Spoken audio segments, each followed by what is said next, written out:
ஒரு வீட்டில் ஒரு ரைடு நடந்துகிட்டு இருக்கும் பொழுது நீங்கள் இது வரைக்கும் கவனிச்சிருக்கீங்களா? செந்தில் பாலாஜி வீட்டில் ரைடு நடக்கும்போது செந்தில் பாலாஜி வெளியில் போனாரா? வீட்டை விட்டு வெளியில் போக முடியாது, அனுமதிக்கலை. ஆமாம். இங்கே இவருக்கு ரைடு அங்கே நடந்து கொண்டிருக்கு. இவர் வந்து முதலமைச்சரை சந்திக்க ஜாலியாக போயிட்டு இருக்காரு. ஏன்? இந்த ஆட்சியை முடிவு கட்டும் வரை போராட்டங்கள் தொடரும் அப்படிங்கிற மாதிரி. போராட்டம் தொடரும், காலில் செருப்பு போட மாட்டேன் சொன்னாரா? இப்போ அண்ணாமலை சொல்லியே அதிகபட்சமாக ஒரு வாரம் கூட ஆகலை. எங்கே வந்து கை வச்சிருக்காங்க உங்களுக்கு புரிஞ்ச ஐடி யார்கிட்டன்ட்டு ரைடு எல்லாமே. இதற்கான தீர்ப்பு எப்போ வரும்னு சொல்லவா? எலெக்ஷனுக்கு கொஞ்ச நாளைக்கு முன்னாடி தான் தீர்ப்பு வரும். திமுக இருக்கக்கூடிய மிக முக்கிய நெருக்கமாக இருக்கக்கூடிய தலைமை குடும்பத்தில் நெருக்கமாகக்கூடிய நபர்லாம் வந்து மாமா துரைமுருகன்னு சொல்லுவாங்க. அப்போ புரியல, இப்போ தான் புரியுது. எனக்கு இன்னொரு சந்தேகம் என்ன இருக்குன்னா, திமுக தனக்கு யார் தேவையில்லைன்னு முடிவு பண்ணுதோ அவங்க வீட்டுக்கு தான் இப்போ ரைடு வர மாதிரி இருக்குது. இப்போ பிளானிங்க வெல் பிளான்டு மாதிரி தான் இருக்கு. இன்னும் சொல்ல போனால் தன் மகனுக்கு யார் முட்டுக்கட்டையாக இருக்கிறார்கள். துணை முதலமைச்சர் பதவி அவருக்கு வர வேண்டிய பதவி. அதைத்தான் இப்போ கிரிட்டிசைஸ் பண்ணி இப்போ தான் அது பெரிய விஷயம் பூதாகரம் ஆச்சு. அதை குறித்து அவர்கிட்ட கேள்வி எழுப்புமா? ஐயா அதை குறித்து பேசல பண்ணிட்டு போனார். கரெக்டுங்களா? அப்போது இவர் கிளப்பி விட்டு தான் இந்த மாதிரியான வேலையெல்லாம் போயிட்டு இருக்கணும் பொழுது இவர் தானே பஞ்சாயத்து தூக்கு. வெறும் ஞானசேகரன் மட்டுமே நீங்கள் ஃபோக்கஸ் பண்ணுறீங்களா? அவன் கூட வந்த நபரை ஏன் காப்பாற்றி விடுறீங்க? அவன் கை உடஞ்சிருச்சுன்னு சொன்னீங்கல்ல, எக்ஸ்ரே ரிப்போர்ட் வெளியிடுங்க பார்ப்போம்.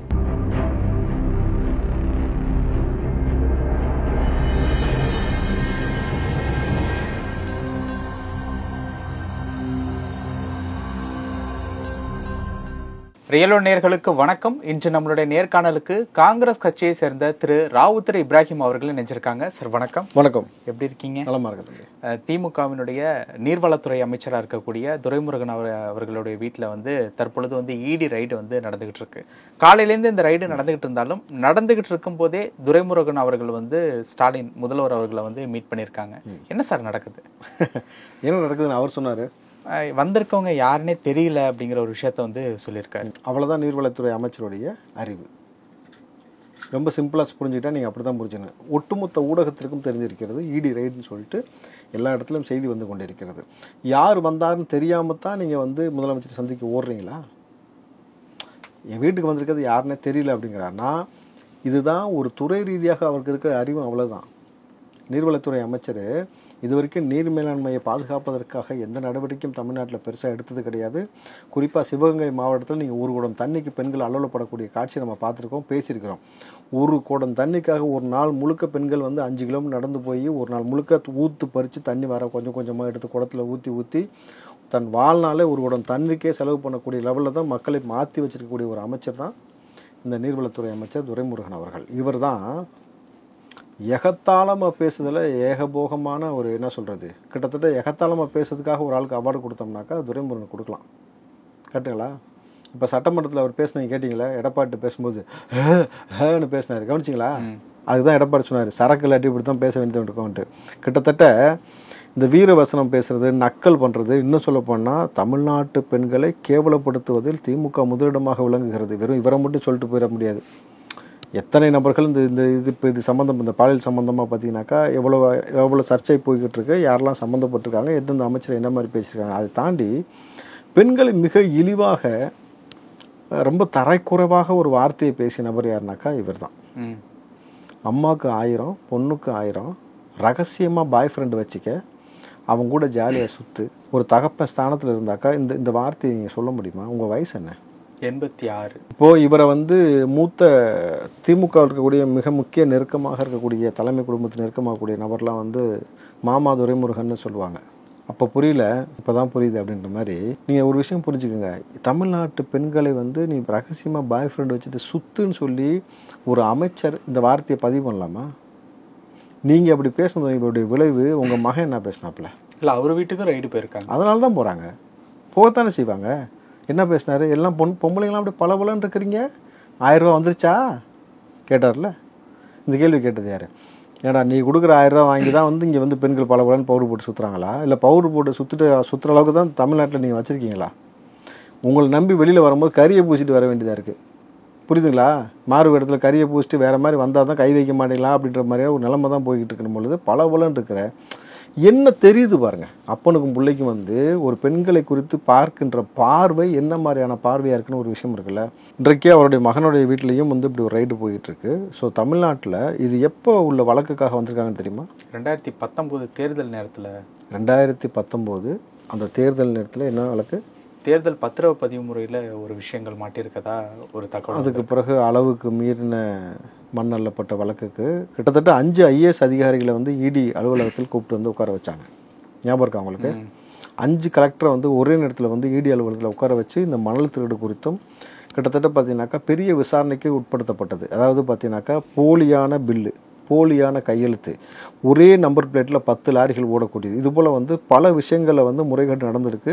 இன்னும் சொல்ல போனீங்கன்னாக்கா காவேரியிலேருந்து தண்ணி வரல இவங்க ஆடக்கூடிய நாடகம் நான் ஒரு பக்கம் போயிட்டு இருக்கும்பொழுது காவேரியில் தண்ணி கேட்காம ஒரு நாடகத்தை அரங்கேட்டாங்க. தண்ணி வந்துச்சுன்னா மண்ணல்ல முடியாது தமிழ்நாட்டில். அப்படி இருக்கும்பொழுது இந்த மண்ணுடைய இயற்கை வளத்தை அளிக்கக்கூடிய எல்லா வேலையும் செய்த நபருக்கு மிக முக்கிய பங்காக துரைமுருகனுக்கு இருக்கிறதுன்றது தான் இன்றைக்கு எதிர்க்கட்சியோட குற்றச்சாட்டாக இருக்கிறது. இப்போ யதார்த்தமாக இப்படி ஒரு பக்கம் போய்கிட்டு இருக்கு. இவர் இந்த ரைடு நடந்துகிட்டு இருக்கும் பொழுது ஒரு வீட்டில் ஒரு ரைடு நடந்துகிட்டு இருக்கும் பொழுது நீங்கள் இது வரைக்கும் கவனிச்சிட்டிங்களா? செந்தில் பாலாஜி வீட்டில் ரைடு நடக்கும்போது செந்தில் பாலாஜி வெளியில் போனாரா?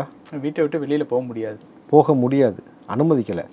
இங்கே இவருக்கு ரைடு அங்கே நடந்து கொண்டிருக்கு. இவர் வந்து முதலமைச்சரை சந்திக்க ஜாலியாக போயிட்டு இருக்காரு. ஏன் 5 IAS அதிகாரிகள் இடி வழக்கில் உட்கார வச்ச பொழுது நீங்கள் அந்த காலத்தில் இருக்கக்கூடிய பதிவுகள் எடுத்து பாருங்கள். அப்போது முதலமைச்சர் கூட ஒட்டிக்கிட்டாரு, ஐயா சாமி என்னை தனியாக விட்டு போயிடாத, இந்த வயசில் தூக்கி உள்ளே வச்சானே கழி திங்க முடியாது, ஏன்னா பொன்முடி அந்த வழக்கை அவர் பார்த்துட்டாரு. அதுக்கு இன்னும் சொல்லப்போனால் செந்தில் பாலாஜி அதெல்லாம் பார்த்துட்டார், நம்ம உடம்பு தாங்க சாமி அப்படின்ட்டு கூடையே சுற்றிக்கிட்டு இருந்தாப்புல. இப்போ தான் கொஞ்சம் வாயெல்லாம் விட்டு இந்த கொஞ்சம் வெளியில் வந்தார். எனக்கு இன்னொரு சந்தேகம் என்ன இருக்குன்னா, திமுக தனக்கு யார் தேவையில்லைன்னு முடிவு பண்ணுதோ அவங்க வீட்டுக்கு தான் இப்போ ரைடு வர மாதிரி இருக்குது. இப்போ பிளானிங்க வெல் பிளான்டு மாதிரி தான் இருக்குது.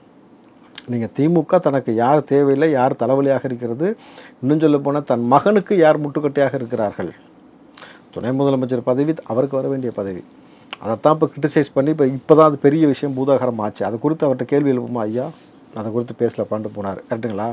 அப்போது இவர் கிளப்பி விட்டு தான் இந்த மாதிரியான வேலையெல்லாம் போயிருக்கணும் பொழுது இவர் தானே பஞ்சாயத்து தூக்கு அப்படின்ற மாதிரியான விஷயம் தான் இப்போ நடக்குது. நீங்கள் எழுதி வச்சுக்கோங்க, துரைமுருகன் வீட்டில் வந்து எக்கச்சக்கமாக ஆவணங்கள் கிடைக்கப்பட்டதாக தகவல் வரும்.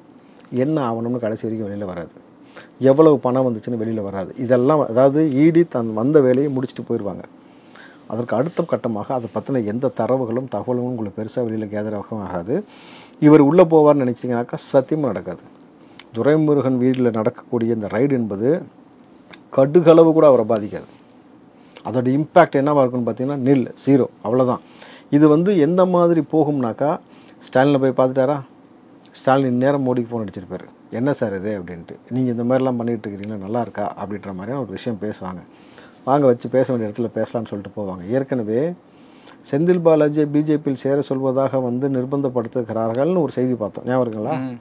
அதாவது பிஜேபியில் சேர சொல்வதாக நிர்பந்தப்படுத்தி வேறு மாதிரியான விஷயங்கள்லாம் கேட்குறாங்க. செந்தில் பாலாஜி கடைசி வரைக்கும் அந்த விஷயத்துக்கு ஒத்து போகலன்ட்டு அதுக்காக கொடுக்கப்பட்ட பட்டம் தான் தியாகி பட்டம். புரிஞ்சா உங்களுக்கு? இப்போது அண்ணன் துரைமுருகன் வந்து நீங்கள் தாங்குவாரா அந்த மாதிரி இதெல்லாம் கேட்குறேன். அந்த மாதிரி கடுமையான நடவடிக்கையோ இல்லை களி சாப்பிட்றதையோ உள்ளே உட்காரதையோ தாங்குவாரா? அப்போது தனக்கு இவ்வளோ பெரிய பிரச்சனை வரும்னாக்கா மத்திய அரசுக்கோடு பணிஞ்சு போவாரா, போக மாட்டாரா? பிஜேபியிடம் போய் வந்து சரணடைவார்களா, சரணடை மாட்டார்களா? ஏன்னா இதில் அண்ணாமலை சொன்ன விஷயத்தை நீங்கள் பொருத்தி பார்க்கணும். என்ன சொன்னாப்புல அண்ணாமலை, இந்த ஆட்சியை முடிவு கட்டும் வரை போராட்டங்கள் தொடரும் அப்படிங்கிற மாதிரி. போராட்டம் தொடரும், காலில் செருப்பு போட மாட்டேன் சொன்னாரா? இப்போது அண்ணாமலை சொல்லியே அதிகபட்சமாக ஒரு வாரம் கூட ஆகலை. எங்கே வந்து கை வச்சுருக்காங்க உங்களுக்கு புரியுதா? இடி யார்கிட்டன்ட்டு எத்தனை ஆண்டு காலமாக கலைஞரோடு இருந்து இன்றைக்கு ஸ்டாலினோட பயணப்பட்டு கட்சியோடைய என்னவா இருக்கார் சார் அவர், பொதுச் செயலாளர், எங்கே வச்சுருக்காங்க செக் பாயிண்ட் உங்களுக்கு புரியுதா? இப்போ இந்த செக் பாயிண்ட்னால துரைமுருகன் உள்ளே போயிடுவார், அரெஸ்ட் பண்ணிடுவாங்க, இது நடந்துடும் அது நடந்துடும்னு பயங்கரமாக நடச்சிங்கன்னா ஒன்றுமே நடக்காது. என்ன நடக்கணும், என்ன செய்ய வைக்கணுன்றது பிஜேபிக்கு தெரியும். ரொம்ப அழகாக ஸ்ட்ராட்டஜிக்கலாக மூவ் பண்ணி கொண்டு போவாங்களே தவிர இதை தாண்டி பெரிய இம்பேக்ட்லாம் ஏற்படாது. ஆனால் இவர்கள் என்னைக்கா இருந்தாலும் களி சாப்பிட வேண்டிய ஒரு சூழல் வந்து நிச்சயமாக ஏற்படும். ஒருவேளை இப்போதைக்கு நீங்கள் தப்பிச்சுட்டு போகலாம், வழக்கு அது போன்ற ஒரு வழக்கு பொழுது இது வேறு ஒரு வடிவம் பெற்று ஒரு பூதாகரம் வருவதற்கான எல்லா வாய்ப்பும் இருக்கணும் பொழுது இது எதை சார்ந்து இப்போ நடக்குதுன்னு உங்களுக்கு புரியுதா? 2026 எலெக்ஷனில் இது பெரிய ரோல் ப்ளே பண்ணும் இந்த ரைடு எல்லாம். நிச்சயமாக அந்த ரைடு எல்லாமே இதற்கான தீர்ப்பு எப்போ வரும்னு சொல்லவா? எலெக்ஷனுக்கு கொஞ்ச நாளைக்கு முன்னாடி தான் தீர்ப்பு வரும். இதோடைய வழக்கெல்லாம் போய் ஆவணங்கள்லாம் கோர்ட்டில் சப்மிட் பண்ணி அது இந்த ப்ராசஸ்லாம் முடிஞ்சு வரதுக்கான தீர்ப்பு வருவதற்கு ஒரு குறிப்பிட்ட டைம் டியூரேஷன் நடக்கும். அப்போ தான் வந்து இவங்க போய் அங்கே சரணடையக்கூடிய எல்லா வேலையும் பார்ப்பாங்க. ஸோ பெரிய லெவலில் வந்து இது நம்ம ஹைலைட் பண்ணி பூதாகரமாகிற மாதிரிலாம் ஒன்றுமே நடக்காது. சிம்பிளாக அவங்களுக்கு தெரியும் யார்கிட்ட எப்படி போகணும், எப்படி நடந்துக்கணும்ட்டு. இன்னொரு சாவக்கர் பரம்பரை தானே. இதில் சேகர் பாபு அவர்கள் வந்து இந்த போராட்டங்கள் குறித்து விமர்சனம் செய்கிற மாதிரி பேசுனது அப்படிங்கிறதும் சர்ச்சையாக மாறி இருக்குல்ல இப்போ சமீபத்தில். சேகர் பாபு அவர்கள் ஒரு பெண்ணுக்கு தகப்பன் அப்படின்ற அந்த ஒரு தன்மையில் அவர் பேசலை.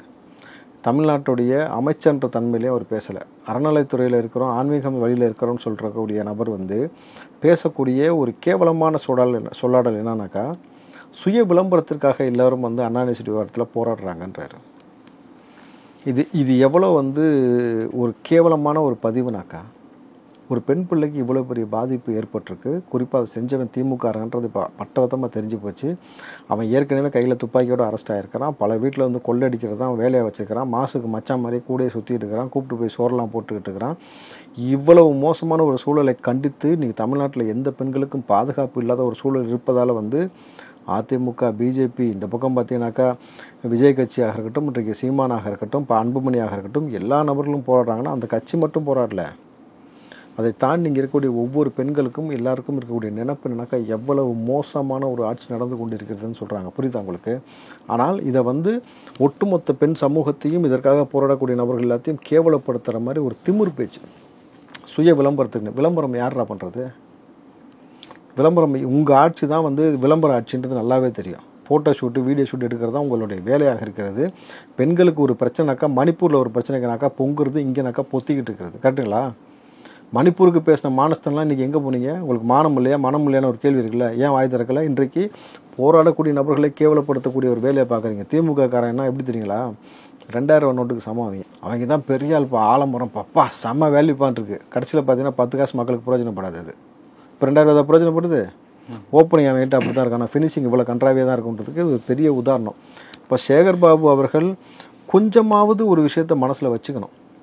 மக்கள் எவ்வளோ வந்து ஒரு கொதிப்பில் இருக்கிறாங்க. ஒரு இயல்பான சொல்லாடல் வந்து எப்படி பயன்படுத்தப்பட்டு உங்களுக்கு சொல்லவா? இப்போ பொம்பளை பிள்ளையை பெற்று வச்சுட்டு வயிற்றில் நெருப்பு கட்டிட்டு சுற்றுறோன்னு சொல்லி பெற்றவங்க சொன்னதை கேள்விப்பட்டிருப்பீங்க. ஆனால் இப்போ எப்படி மாறி இருக்குது தெரியுமா? பொம்பளை பிள்ளையை பெற்று வச்சுட்டு வயிற்றில் திமுக வச்சு சுற்றிட்டு இருக்கிற மாதிரி இருக்குது. எல்லா அரசியல் கட்சியில் கூடிய மகளிர் அணியும் போராடிச்சு. திமுக இருக்கக்கூடிய மகளிர் அணி போராடிச்சு. இதுதான் குஷ்பும் கேட்டாங்க. ஏன் சார் போராடல? நீங்கள் பெண்கள் இல்லையா? இல்லை அந்த பெண்களுக்கு ஏற்பட்ட பாதிப்பு உங்கள் கண்களுக்கு தெரியலையா? இல்லை உங்கள் அண்ணன் கோச்சுப்பாரா? சின்னவர் கோச்சுப்பாரா? யார் கோச்சுப்பாருன்னு நீங்கள் வந்து வெளியில் வரவே இல்லை. மணிப்பூருக்கு மட்டும் பொங்குனீங்க. கரெக்டுங்களா? ஏதாவது ஒன்று அந்த ஒரு புலிவினி ஒன்று சுத்தம் தெரியுமா? புலிவினா யாருன்னு? மதிய அவ்வளோதான். சிம்பிளாக பிடிச்சிட்டிங்க. பார்த்தீங்களா?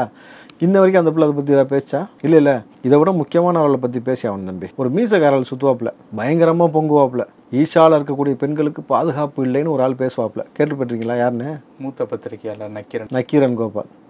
இந்த விஷயம் குறித்து வாய் திறக்கவே இல்லை. இந்த விஷயம் குறித்து அவர் கண்டனம் பண்ணாரா? உடனே நக்கீரனில் ஏதாவது ஒன்றா விடாமல் வீடியோ போடுவாப்பில். இதை குறித்து ஏன் போடல? அந்த பாலியல் குற்றச்சாட்டு நீங்கள் தான் என்ன புலனாய்வு புலியாச்சே, போய் வந்து புலனாய்வு செஞ்சிருக்க வேண்டியதானே. இந்த இடத்தில் வந்தது யார், இப்படி போனது யார், கலைஞர் எனக்கு இதைத்தான் கற்றுக் கொடுத்தார், ஒரு சின்ன விஷயம்னா அதை போய் ஆராய்ச்சி பண்ண சொன்னார்னு சொன்னீங்கல்ல. இதையும் ஆராய்ச்சி பண்ணல, பொத்திட்டு இருக்க சொன்னார் அப்போ கலைஞர்? கேட்குறேன். இல்லை அப்போது நீங்கள் வந்து இவர்கள்லாம் எவ்வளோ போலி போராளிகளாக இருக்கிறாங்கன்னு ஒரு விஷயம் புரிஞ்சுக்கணும். நக்கீரன் கோபால்லாம் வந்து இவ்வளோ பெரிய ஒரு அநீதி நடந்திருக்கு. தொடர்ச்சியாக தமிழ்நாட்டில் எல்லா பெண்களும் இப்போ பாருங்கள், சோளக்காட்டில் வச்சு ஒரு பொம்பளை கொண்டிருக்கானுங்க. வரிசை இங்கே கிண்டியில் 40 பெண்களை வந்து பாலியல் வன்புணர்வு பண்ணியிருக்கிறான். அப்போ தமிழ்நாடு இந்த அளவுக்கு திமிரெடுத்த நாடாக, தருதலை நாடாக மாறிக்கொண்டே போவதற்கு காரணம் யார்? ஆட்சியாளர்கள் அவங்களோட நம்ம கூட இருந்தாக்கா நம்ம மேலே எந்த நடவடிக்கையும் எடுக்கப்படாதுன்ற ஒரு திமிர்த்தனம். தம்பி அவன் ஒரு ஆளாக வரல ஸ்பாட்டுக்கு. அவன் கூட வந்த நபரை இது வரைக்கும் ஏன் கைது பண்ணல? வெறும் ஞானசேகரன் மட்டுமே நீங்கள் ஃபோக்கஸ் பண்ணுறீங்களா? அவன் கூட வந்த நபரை ஏன் காப்பாற்றி வர்றீங்க?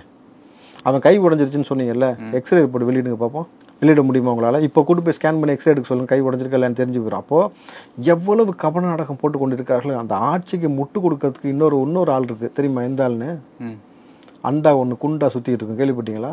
என்னை சொம்புன்னு சொல்லாத அண்டான்னு சொல்லுன்னு சொன்னாங்க, ஞாபகம் இருக்குங்களா? அண்டானா தமிழ்நாட்டுக்கே தெரியுங்க. அவருக்கு அவரே பேர் வச்சுக்கிட்டாரு. புரியுதுங்களா? அவர் இன்ன வரைக்கும் பேசவே கிடையாது. இந்த திமுக சொம்புக்குன்னு ஒரு 5-6 சேனல் வச்சுருப்பாங்க. அவங்க இதை குறித்து பேசவே கிடையாது. அப்போது உங்களுக்கு வந்து ஒரு காமனாக ஒரு என்ன சொல்கிறது, ஒரு காமன் மேனாக வந்து ஒரு பெண் பிள்ளைக்கு இவ்வளோ பெரிய அநீதி இழைக்கப்பட்டிருக்கு அப்படின்னு ஒரு விஷயத்த நீங்கள் கவனமாக வைக்காமல் திமுக இருக்கக்கூடிய நபர் எதை செஞ்சாலும் நான் பொத்திக்கிட்டு இருப்பேன், அவனுக்கு முட்டு கொடுப்பேன்னு சொன்னோன்னா சமூகத்தின் கழிவுகள் நீங்கள்லாம். சமூக கழிவுகள் உங்களை தான் வந்து கேரளாலேருந்து கழிவுகள் உள்ளே வந்துச்சுன்னு கொந்தளிச்சிங்களே, இங்கே இருக்கக்கூடிய கழிவுகளை முதல்ல எப்படி வெளியேற்றணுன்ற விஷயத்தை நம்ம பார்க்கணும். ஏன்னா இவர்கள் கையில் அதிகாரம்ன்ற ஒரு மமதையில் உட்காந்துட்டு எல்லாத்தையும் இப்படி கேவலப்படுத்தக்கூடிய வேலை செஞ்சுட்டு இருக்க இந்த கழிவுகளை ஓட்டின் மூலமாக இவர்களை நாட்டை விட்டு விரட்டடிக்கக்கூடிய வேலை செய்யக்கூடிய வேலை செய்யணும். சட்டத்தின் மூலமாக இவர்கள் இது வரைக்கும் செய்யக்கூடிய அநீதிகளை பற்றி வந்து வெளியில் பேச வேண்டிய ஒரு சூழல் ஏற்பட்டு இருக்கிறது பொழுது சேகர்பாபு இந்த ஸ்டேட்மெண்ட் சொன்னதுக்கு நீங்கள் வெக்கி தலகுனியணும்.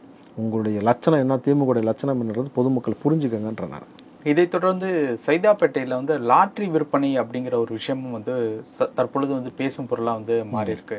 அந்த ஒரு விஷயத்தை பற்றி சொல்லுங்கள் சார். எல்லாமே இந்த சைதாப்பேட்டை சுற்றியே தான் நடக்குதுன்னு நினைக்கிறேன். யார் தொகுதி சார் இது? மக்கள் நல்வாழ்வுத்துறை அமைச்சர் மா சுப்பிரமணியம். ஐயோ அவ்வளோ பெருசெல்லாம் தேவையில்லை. மாசு அடைஞ்சு 3 வருஷம் ஆகி போச்சுன்னு வச்சுங்க. மாசுவோடைய தொகுதி சைதாப்பேட்டை, கரெக்டுங்களா? மாசு கூடயே சுற்றின ஒருத்தன் தான் இந்த பார்த்தீங்கன்னா இப்போ எந்த அளவுக்கு இருக்கிறான், பாலியல் குற்றத்தில் குற்றம் சாட்டப்பட்டிருக்கான்ற ஒரு எல்லா செய்தியும் வந்து பார்த்துக்கிட்டு இருக்கோம். நைட்டில் வந்து திருட்டுத்தனம் பண்ண வேண்டியது, பகலில் பார்த்தீங்கன்னாக்கா சொகுசு ஒரு வாழ்க்கை வாழ வேண்டியது, அமைச்சர் கூடி சுற்ற வேண்டியது, 3 ஏக்கரில் பண்ணை வீடு வச்சுக்க வேண்டியது. அதே தொகுதியில் இன்றைக்கி லாட்ரி சீட்டு வந்து விற்பனை இந்த அளவுக்கு போய்கிட்டு இருக்கணும் பொழுது, அப்போது அதிகார மையம் எல்லாமே எங்கே ஃபோக்கஸ் ஆகிட்டு இருக்குன்னு உங்களுக்கு புரியுதுங்களா?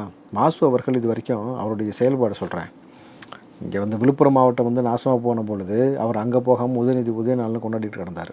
இங்கே பெண்களுக்கு பாலியல் வன்புணர்வு நடந்து கொண்டு இருக்கும் பொழுது திமுகவுடைய சாதனை பொதுக்கூட்டம் நடத்திக்கிட்டு இருந்தார். ஸோ இன்றைக்கு வரைக்கும் அவர் புகழாரம் பாடக்கூடிய நபராகத்தான் மாசு இருக்கிறார். அது எதுவுமே செய்ய முடியலன்னு வச்சுக்கலாம், எங்கிட்டாவது ஓட ஆரம்பிச்சிருவார், சிவ போட்டு மேரத்தான்ற பேரில் எங்கிட்டாவது ஓடிட்டு இருப்பார். அப்போது இது போன்ற நபர்கள் ஒரு அமைச்சர் பேரில் தான் இங்கே திமுகவில் பிரச்சனை இருக்குதுன்னு பார்த்தீங்கன்னாக்கா கிடையாது.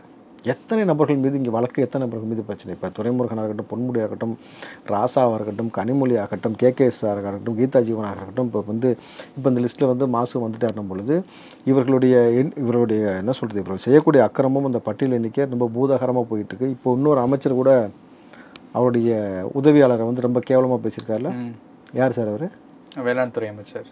வேளாண் துறை அமைச்சர் பேர் இருக்கும்ல அவருக்கு, எம்ஆர்கே பன்னீர்செல்வம். பா ஐயோ எனக்கு புரியல. திமுக நல்லா புரிஞ்சுக்கங்களேன், இன்றைக்கு இவங்க சமூக நீதி ஆட்சி கொடுக்குறோம்னு சொல்கிறானுங்க, கரெக்டுங்களா? சமூக நீதி, சமூக போராளிகள்னு சொல்கிறீங்க.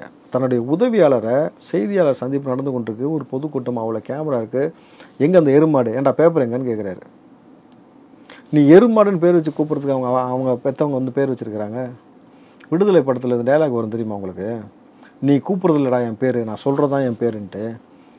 எதுக்குனாக்கா இவர்கள் இது போன்ற ஒவ்வொரு நபர்களையும் கேவலப்படுத்தி இவர்கள் இஷ்டத்துக்கு ஒரு பேர் வச்சு அவர்களை அடக்குமுறை செய்து கொண்டிருக்கக்கூடிய வரலாறு அன்றையிலிருந்து இன்றைய வரைக்கும் தொடருதுனாக்கா திமுக ஒரு முக்கிய உதாரணமாக திகழ்கிறது பொழுது இதைத்தான் மாற்றணும்னு இத்தனை வருஷம் போராடணும். ஆனால் மாற்ற முடியலன்னா காரணம் இதுக்கு என்ன காரணம்? திமுக. அப்போ திமுக மாற்றிட்டா ஒட்டுமொத்த வரலாறே மாறிடும். அப்படின்னும் பொழுது இவர்களை மாற்றுவதற்கு, விரட்டி அடிப்பதற்கான வேலையைத்தான் நாம் செய்ய வேண்டும். நிறைய விஷயங்கள் சொன்னீங்க. நேரத்துக்கு ரொம்ப நன்றி. நன்றி தம்பி.